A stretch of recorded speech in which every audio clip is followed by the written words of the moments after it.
Good morning student. मैं आज आपको पार्ट 4 सांवले सपनों की याद पढ़ाऊँगी। सांवले सपनों की याद के लेखक जाबिर हुसैन का जीवन परिचय। जाबिर हुसैन का जन्म सन 1945 में गांव नौनही राजगीर, जिला नालंदा, बिहार में हुआ था। अंग्रेजी भाषा एवं साहित्य के प्राध्यापक रहे। सक्रिय राजनीति में भाग लेते हुए सन 1977 में मुंगेर से बिहार विधानसभा के सदस्य निर्वाचित हुए और मंत्री बने। सन 1995 में बिहार विधानसभा के सभापति हैं। जाबिर हुसैन हिंदी, उर्दू और अंग्रेजी तीनों भाषाओं में समान अधिकार के साथ लेखन करते रहे हैं। उनकी हिंदी रचनाओं में जो आगे है, डोला बीबी का मजार, अतीत का चेहरा, लौंगा, एक नदी रेत भरी प्रमुख हैं। अपने लंबे राजनैतिक सामाजिक जीवन के अनुभवों में उपस्थित आम आदमी के संघर्षों को उन्होंने अपने साहित्य में प्रकट किया है। संघर्षरत आम आदमी और विशिष्ट व्यक्तियों पर लिखी गई उनकी डायरियाँ चर्चित प्रशंसित हुई हैं। आम आदमी यानी आप और हम। जाबिर हुसैन ने डायरी विधा में एक अभिनव प्रयोग किया है। अभिनव यानी एक नई शुरुआत की है, जो अपनी प्रस्तुति शैली और शिल्प में नवीन है। प्रस्तुत पाठ जून 1987 में प्रसिद्ध पक्षी विज्ञानी सलीम अली की मृत्यु के तुरंत बाद डायरी शैली में लिखा गया संस्मरण है। संस्मरण यानी जाबिर हुसैन ने सलीम अली पक्षी वैज्ञानिक के ऊपर एक संस्मरण लेख लिखा। संस्मरण वह विधा है, हमारे जीवन में कोई ऐसी घटना घटित हो जाती है जिसको हम अपनी यादों में, स्मरण में लाते हैं और उसको कभी भूल नहीं पाते हैं, और वह हमारी जीवन में एक ऐसी रेखा सी खिंच जाती है जिसको हम संस्मरण कहते हैं। यानी संस्मरण या जिंदगी में जो कोई घटित घटना हमारे जीवन में उभर कर आती है और उस पर हम चिंतन मनन करते हैं और उस पर हम एक लेख लिखते हैं, दूसरों को समर्पित करते हैं। संस्मरण यानी दूसरों के लिए लिखा गया एक लेख, उसको हम संस्मरण कहते हैं। डायरी हमारे जीवन में एक महत्वपूर्ण स्थान रखती है। डायरी शैली यानी हम और आप अपने इस निजी जीवन में छोटी से छोटी कथित घटनाओं को नियमित रूप से क्रमबद्ध तरीके से लेखन में लिखें और उसको क्रमबद्ध तरीके से लिखते रहें। यही हमारी डायरी विधा कहलाती है। तो यहाँ पर जाबिर हुसैन डायरी शैली में लिखा हुआ सलीम अली पक्षी वैज्ञानिक के लिए एक संस्मरण लेख लिखते हैं। उनके बारे में विविध जीवन की महत्वपूर्ण घटनाओं को बताते हैं। सलीम अली की मृत्यु से उत्पन्न दुख और अवसाद को लेखक ने सांवले सपनों की याद के रूप में व्यक्त किया है। सलीम अली का स्मरण करते हुए, स्मरण यानी याद करते हुए लेखक ने उनका व्यक्ति चित्र प्रस्तुत किया है। यहाँ भाषा की रवानी और अभिव्यक्ति की शैली दिल को छूती है। यानी उनकी बेजोड़ भाषा, उनकी मार्मिक अभिव्यक्ति दिल को क्या करती है? अभिभूत करती है, दिल को छू जाती है। ऐसी छोटी छोटी बातों को यहाँ पर उजागर किया गया है जिससे हम अछूते नहीं रह सकते हैं। सांवले सपनों की याद। सुनहरे परिंदों के खूबसूरत पंखों का सवार सांवले सपनों का एक हुजूम मौत की खामोश वादी की तरफ अग्रसर है। कोई रोक टोक सके कहाँ संभव है। सुनहरे परिंदे, परिंदे यानी पक्षी, सुनहरे परिंदे खूबसूरत पक्षी जब एक झुंड में सांवले रूप में चलते हैं तो वहाँ पर भीड़ सी उमड़ आती है। ना ही उन परिंदों को किसी भी प्रकार का भय होता है, मौत का डर होता है। वह अपनी वादी में अग्रसर होते रहते हैं। यानी कोई घाटी आ जाए तो उनको डर नहीं, क्योंकि परिंदे का काम है भ्रमण करना, अपनी उड़ान भरना और आगे बढ़ते रहना। उनको ना किसी मौत की परवाह और ना ही कहीं गिरने का डर, ना ही उनको कोई रोक टोक सकता है और ना ही ये कभी संभव हुआ है और ना ही हो सकेगा। इस हुजूम में, हुजूम यानी भीड़, इस हुजूम में आगे आगे चल रहे सलीम अली, यानी इस भीड़ में सलीम अली क्या कर रहे हैं, आगे आगे बढ़ते जा रहे हैं। अपने कंधों पर सैलानियों की तरह अपने अंतहीन सफ़र का बोझ उठाए सलीम अली क्या कर रहे हैं, सैलानी हैं, सैलानी यानी पर्यटक की तरह आगे बढ़ते चल रहे हैं, सफ़र कर रहे हैं। ऐसा सफ़र कर रहे हैं कि ये जीवन का अंतिम पड़ाव न बन जाए। लेकिन ये सफ़र पिछले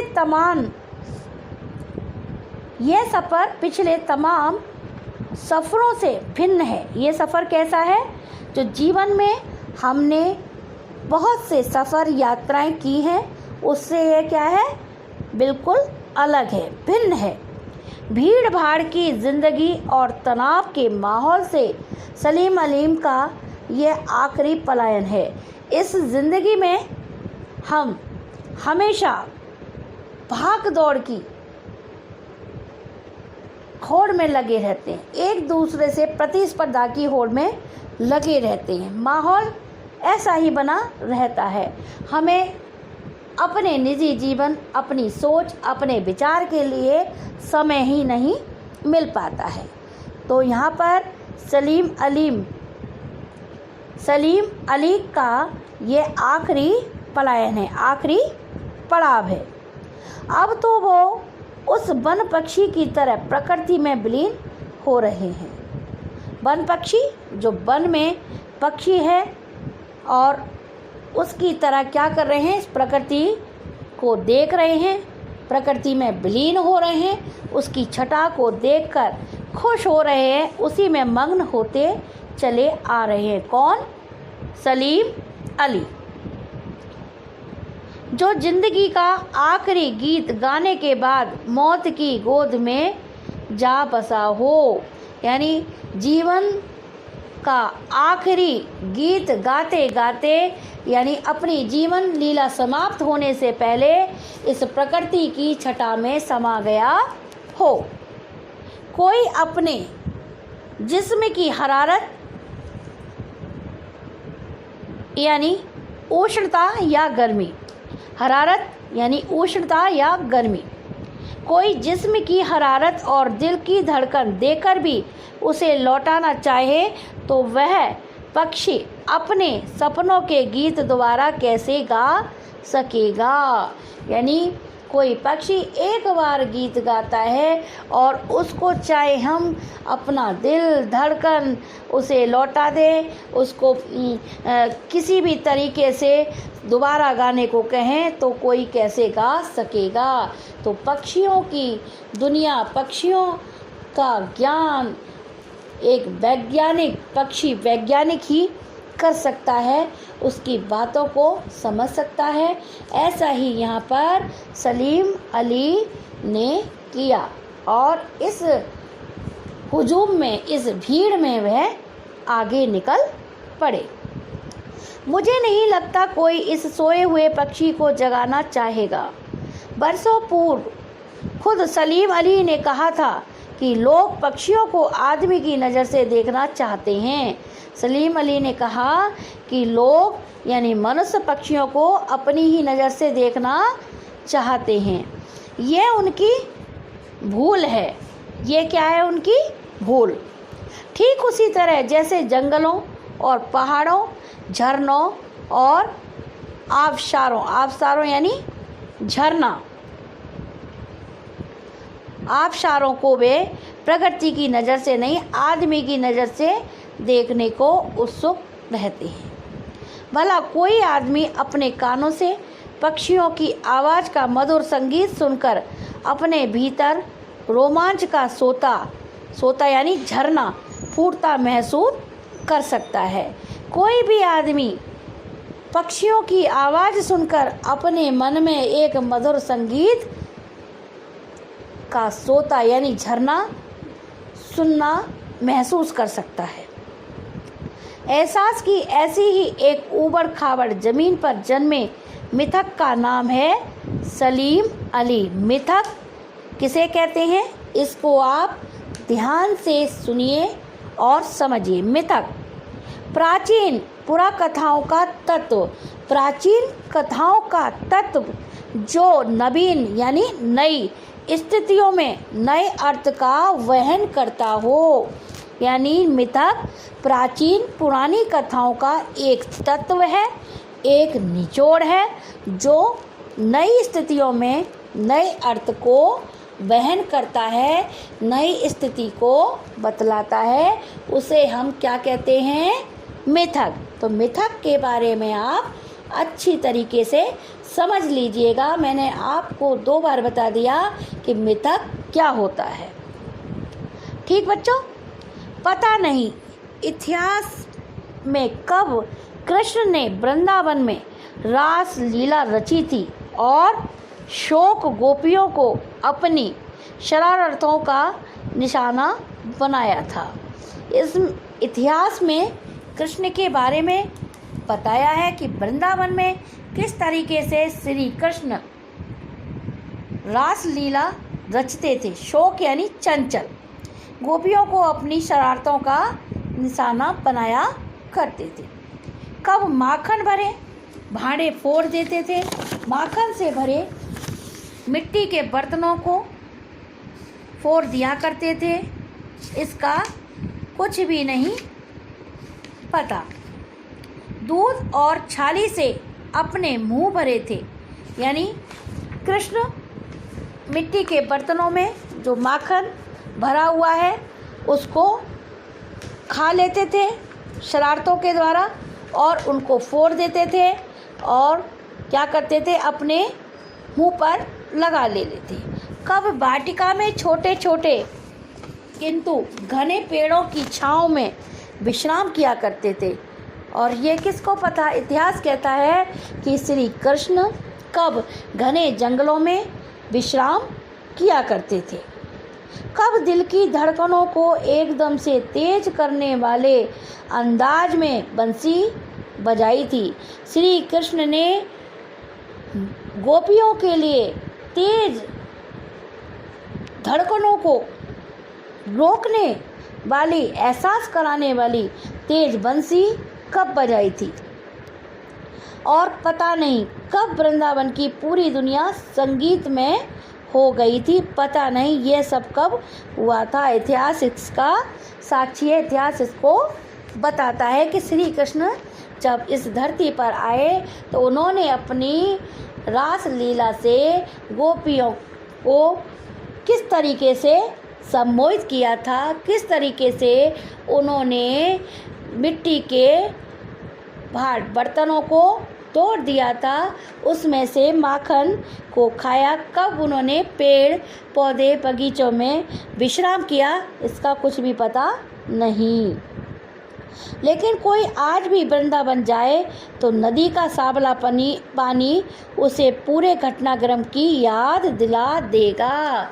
इतिहास हमें इस चीज़ की जानकारी देता है कि अतीत में क्या घटना घटित हो चुकी थी। चाहे घटना आपको दिल को छूने वाली हो, चाहे वह घटना डरावनी हो, तो इतिहास क्या रहा है हमेशा से बच्चों? साक्षी रहा है। घटना कैसी भी हो, सुखद हो या दुखद, घटनाक्रम की याद अवश्य आती है। हर सुबह सूरज निकलने से पहले जब पतली गलियों से उत्साह भरी भीड़ नदी की ओर बढ़ती है तो लगता है जैसे उस भीड़ को चीरकर अचानक कोई सामने आएगा और बंसी की आवाज़ पर सब किसी के कदम थम जाएंगे। आज भी ऐसा महसूस वृंदावन में होता है। हम जाते हैं और महसूस करते हैं कि कब उस नदी की कलबल याद आएगी, कब उस झरनों, उस विश्राम करने के लिए जो बगीचा है वहाँ बैठेंगे तो कब हमें याद आती है। उस चीज़ को हम महसूस करते हैं कि कब बंसी की आवाज़ आएगी और कब हम उसको सुनकर आनंदित होंगे। जैसे उस भीड़ को चीरकर अचानक कोई सामने आया और बंसी की आवाज़ पर सब किसी के कदम क्या हो गए? धीमे पड़ जाएंगे, थम जाएंगे। हर शाम सूरज ढलने से पहले जब वाटिका यानी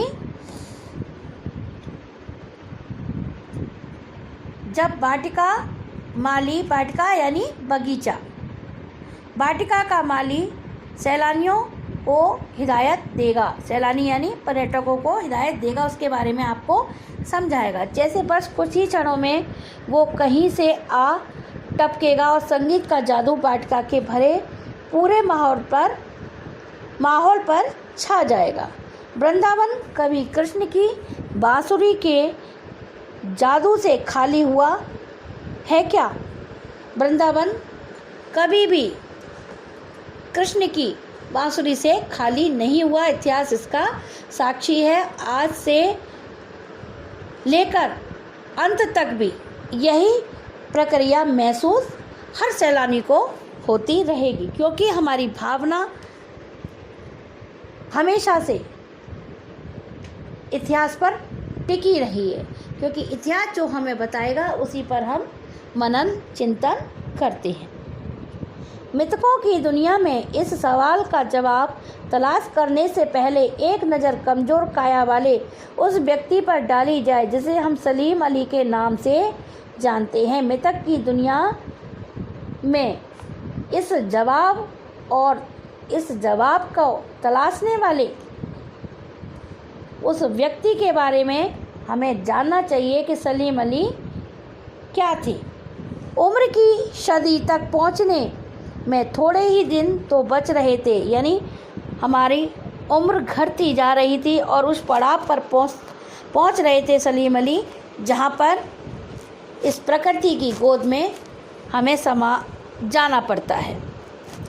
संभव है लंबी यात्राओं की थकान ने उनके शरीर को कमज़ोर कर दिया था। लंबी से लंबी यात्रा को सलीम अली ने को कमज़ोर कर दिया था और कैंसर जैसी जानलेवा बीमारी उनकी मौत का कारण बनी। सलीम अली की मौत का कारण कैंसर जैसी घातक बीमारी बनी, लेकिन अंतिम समय तक मौत उनकी आंखों से वह रोशनी छीनने में सफल नहीं हुई जो पक्षियों की तलाश और उनकी हिफाजत के प्रति समर्पित थी। यानी अंतिम सांस तक उन्होंने जो महसूस किया वो पक्षियों की तलाश और उनकी हिफाजत के लिए अपने को समर्पित कर दिया। सलीम अली की आंखों पर चढ़ी दूरबीन उनकी मौत के बाद ही तो उतरी थी। उन जैसा बर्ड वाचर शायद ही कोई हुआ हो। लेकिन एकांत क्षणों में सलीम अली बिना दूरबीन भी देखे गए हैं। दूर क्षितिज तक फैली जमीन और झुके आसमान को छूने वाली उनकी नज़रों में कुछ वैसा ही जादू था जो प्रकृति को अपने घेरे में बांध लेता है। सलीम अली ने दूरबीन से हमेशा एकांत क्षणों में देखा। क्षितिज यानी पृथ्वी से आकाश तक की दूरी को हम क्षितिज कहते हैं। तो ज़मीन से लेकर उस आसमान को छूने वाली हर नज़र को उन्होंने एक जादू ही नज़र से देखा और प्रकृति की उस छटा को, उस घेरे को अपनी नज़र से देख लिया। सलीम अली उन लोगों में थे जो प्रकृति हमारी ये बाग बगीचे, फल फूल, नदी, आकाश, पृथ्वी, ये सब हमारी प्रकृति की देन है। प्रकृति के प्रभाव में आने की बजाय प्रकृति को अपने प्रभाव में लाने के कायल होते हैं। उनके लिए प्रकृति में हर तरफ एक हंसती खेलती रहस्य भरी दुनिया पसरी थी। यह दुनिया उन्होंने बड़ी मेहनत से अपने दिल, अपने मन के लिए गढ़ी थी। इसके गढ़ने में उनकी जीवन साथी तहमीना ने काफ़ी मदद पहुंचाई। तहमीना स्कूल के दिनों में उनकी सहपाठी रही थी। तहमीना उनके स्कूल की एक सहपाठी मित्र थी। अपने लंबे रोमांचकारी जीवन में ढेर सारे अनुभवों के मुताबिक सलीम अली एक दिन केरल की साइलेंट वैली को रेगिस्तानी हवा के झोंकों से बचाने का अनुरोध लेकर चौधरी चरण सिंह से मिले थे। चौधरी चरण सिंह उस समय प्रधानमंत्री थे। चौधरी साहब गांव की मिट्टी पर पड़ने वाली पानी की पहली बूंद का असर जानने वाले नेता थे। पर्यावरण के संभावित खतरों का जो चित्र सलीम अली ने अपने सामने रखा, उसने उनकी आंखें नम कर दी थी। सलीम अली ने उनके सामने जिस चित्र को रखा, इससे उनकी आंखें क्या हो गई? नम हो गई। आज सलीम अली नहीं हैं। आज सलीम अली नहीं हैं। चौधरी साहब भी नहीं है। कौन बचा है जो अब सौंधी माटी पर उगी फसलों के बीच एक नए भारत की नींव रखने का संकल्प लेगा? ना ही सलीम अली हैं, ना ही चौधरी साहब हैं। इस सौंधी मिट्टी पर उगी फसलों के बारे में कौन सोचेगा? कौन इस नींव का संकल्प लेगा? कौन बचा है जो अब हिमालय और लद्दाख की बर्फीली ज़मीनों पर जीने वाले पक्षियों की वकालत करेगा? यानी ज़मीनी और रेगिस्तानी बर्फीली वादियों में जीने वाली उन पक्षियों के बारे में कौन विचार करेगा? कौन सोचेगा? सलीम अली ने अपनी आत्मकथा का नाम रखा था, नोट कर लेना, फॉल ऑफ ए स्पैरो। आत्मकथा, ऑटोबायोग्राफी, अपने द्वारा लिखित। मुझे याद आ गया D.H. लॉरेंस की मौत के बाद लोगों ने उनकी पत्नी फ्रीडा लॉरेंस से अनुरोध किया कि वह अपने पति के बारे में कुछ लिखें। फ्रीडा चाहती तो ढेर सारी बातें लॉरेंस के बारे में लिख सकती थी, लेकिन उसने कहा, मेरे लिए लॉरेंस के बारे में कुछ लिखना असंभव सा है। मुझे महसूस होता है मेरी छत पर बैठने वाले गौरैया लॉरेंस के बारे में ढेर सारी बातें जानती हैं, मुझसे भी ज़्यादा जानती हैं। वो सचमुच इतना खुला खुला और सादा दिल आदमी था। मुमकिन था लॉरेंस मेरी रंगों में, मेरी हड्डियों में समाया हो, लेकिन मेरे लिए कितना कठिन है, उसके बारे में अपने अनुभवों को शब्दों का जामा पहचाना। यानी सलीम अली ने अपनी आत्मकथा में लॉरेंस के बारे में बताया और उनकी पत्नी ने कहा, जिसके बारे में मैं सचमुच इतनी सादा दिल से खुले विचारों से रही, उनके बारे में एक एक अनुभव बता पाना, साझा कर पाना बहुत ही नामुमकिन होता है। जीवन में हम जिसके साथ में रहते हैं उनके अनुभवों को, एक एक पल क्षणिक बातों को बता पाना, महसूस कर पाना या किसी को महसूस कराना बहुत ही मुश्किल होता है। मुझे यकीन है मेरी छत पर बैठी गौरैया उसके बारे में और हम दोनों ही के बारे में मुझसे ज़्यादा जानकारी रखती है। उनकी पत्नी ने कहा कि मुझसे ज़्यादा वो गौरैया हम दोनों के बारे में अच्छी तरीके से जानती है। पक्षी हमारे बारे में हमसे ज़्यादा जानकारी रखते हैं। जटिल प्राणियों के लिए सलीम अली हमेशा एक पहेली बने रहे। जटिल प्राणी यानी पशु पक्षियों के लिए सलीम अली एक पहेली बने रहे। बचपन के दिनों में उनकी एयर गन से घायल होकर गिरने वाली नीले कंठ की वह गौरैया सारी जिंदगी उन्हें खोज के नए नए रास्तों की तरफ ले जाती रही। बच्चों, कहने का तात्पर्य इस प्रकार है कि सलीम अली के जीवन में ये बचपन की घटना घटित हुई और उन्होंने अपने जीवन में बचपन का जो स्मरण इस संस्मरण लेख में निहित कर दिया, बना दिया।